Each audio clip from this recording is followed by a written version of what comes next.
Morning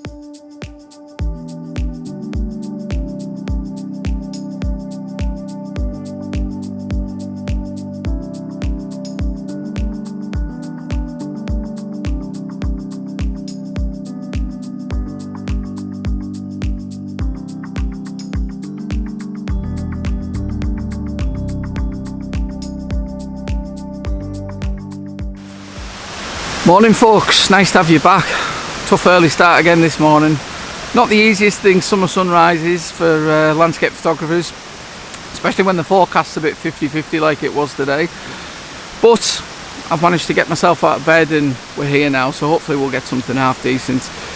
The location I've come to, I had to have a good think about today because weather in the Lake District and the UK as a whole has been pretty wet lately.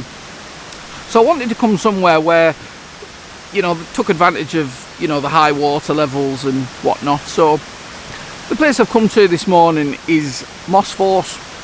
Moss Force is, well, I think it's about 60 metres. It's a fair old height as a waterfall. It's split up into sort of 3 or 4 different sections. The location that I've come to this morning is a place that I've shot many times in all different sort of conditions and seasons. But I happen to think it actually works better in summer. Now, it's not often you can say that about a lot of landscape locations because, you know, with the landscape being one shade of green, it's not always the easiest colour palette to work with, which I think I mentioned in my last vlog at Quarter. But hopefully we'll get something pretty decent this morning. I'm just going to head down to my spot and get set up.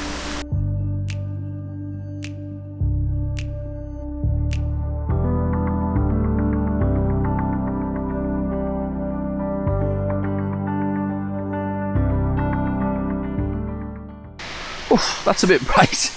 I hope I'm not dazzling you there, and this is coming out reasonably exposed. I'm on the Osmo Action camera and it's a little bit hit and miss, but it's good for these little sort of talking to camera bits, and I don't have to sort of get the vlogging camera out and do too much with it. I'm not, you know, massively precious about image quality for these little talky bits, but anyway, I won't bore you with tech.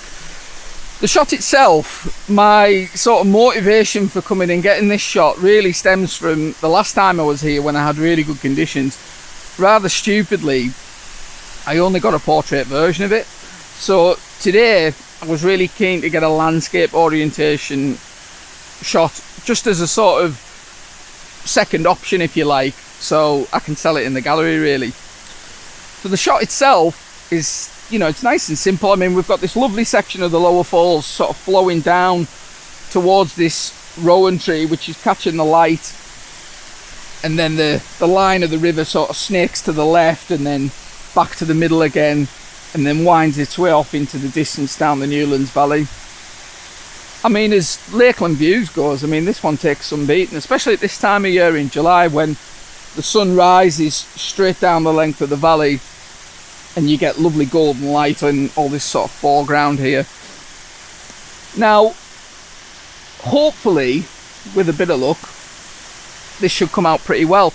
It's going to take a little bit of effort in post-processing again, because a bit like that shot that I took up at Fleetwith Pike, with shooting straight into the sun, you know, there's flare issues that are going to have to be removed in post, but hopefully they won't be too much of a problem. I'll stick this one up and let me know what you think.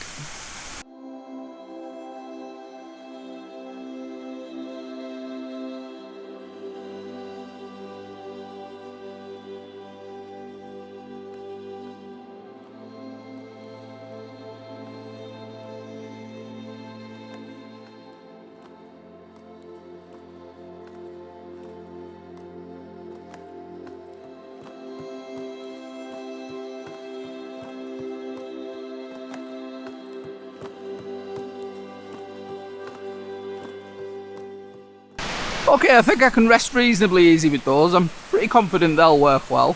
Now, I've had a couple of comments on the last few videos, you know, maybe laugh a bit actually, because they're probably right. Just asking why I'm maybe not a little bit more positive about the images I'm taking now. As time goes on, and you've probably twigged already from the first few videos, that I'm a bit of a realist with the photography. You know, I'm never one to sort of stand here in the field and start you know, telling you an image is awesome until I've actually looked at it on a computer and I've decided for myself. Because, you know, we all know that you can take images out in the field and think they're awesome, and then when you get back to the computer, and better yet when you print them, you know, your feelings completely change. So I might be disappointing some of you, but you won't catch me out in the field shouting and screaming about an image. I mean, don't get me wrong, it's lovely when you're out here and you get that moment of light when everything comes together and all the planning pays off, and I'm as happy as the next person. But I always think it's a good thing to have just a little bit of skepticism and a healthy sort of, you know, questioning attitude with your photography. I don't think you should ever come away from places thinking you've absolutely nailed it, because, you know, once you start thinking that, it's a rocky road. But anyway, enough of my waffle. I've managed to find another shot. I'll just nip under here and I'll show you.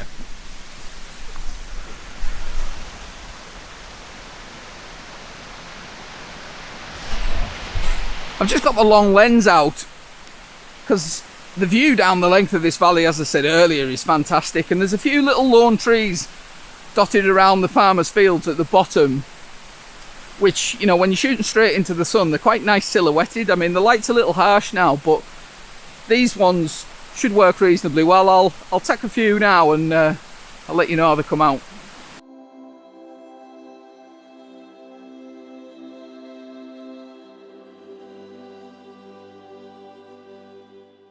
Alright, for this last section of the vlog, I've came to this middle section of waterfalls behind me. One of the reasons I tend not to shoot an awful lot of waterfalls is because I've always had this attitude, probably wrongly, that once you've seen one, you've seen them all a little bit.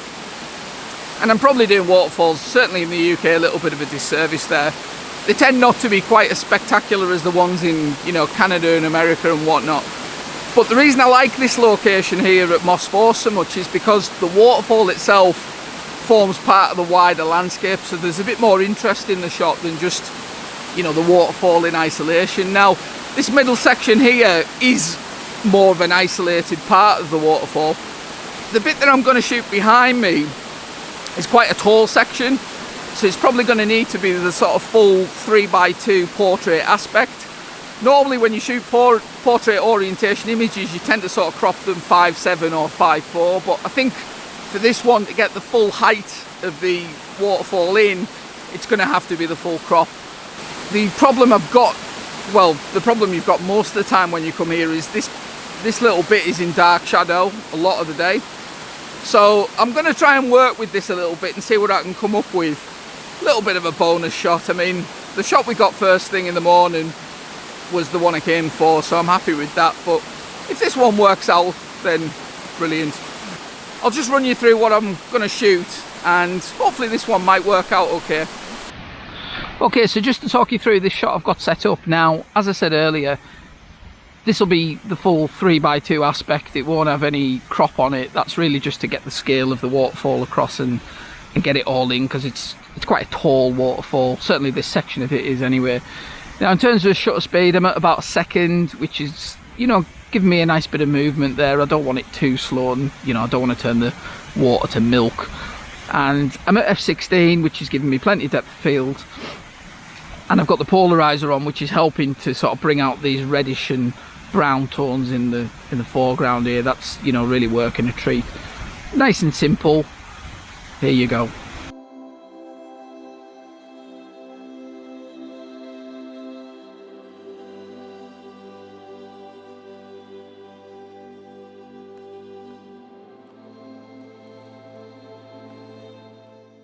So while I was here, I just thought I'd move around and take a second image in landscape orientation just to see if that would work. Now, I'm not convinced it'll work as well as the portrait one, simply because it doesn't quite get the height of the waterfall across to the viewer, but, you know, it's nice to have a comparison anyway to work with.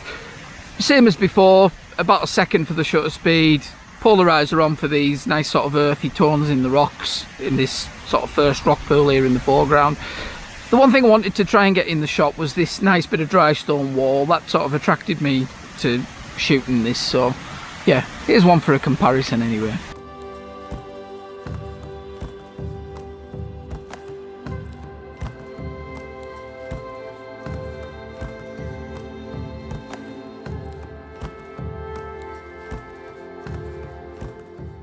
Okay, not a bad morning, I think, even if I had to get up at 3 AM to get out here. Landscape photography in the summer, the sunrises are horrendous. I'll never get used to them. But when you get to come to locations like this, you know, you can't complain too much, because yeah, I mean, there's worse things you could be doing, put it that way. But that first shot that I took, hopefully it'll come out pretty good and I can frame it up and put it in the gallery. Now, if I haven't showed you that already, I'll post it up at the end so you can see what it looks like framed up.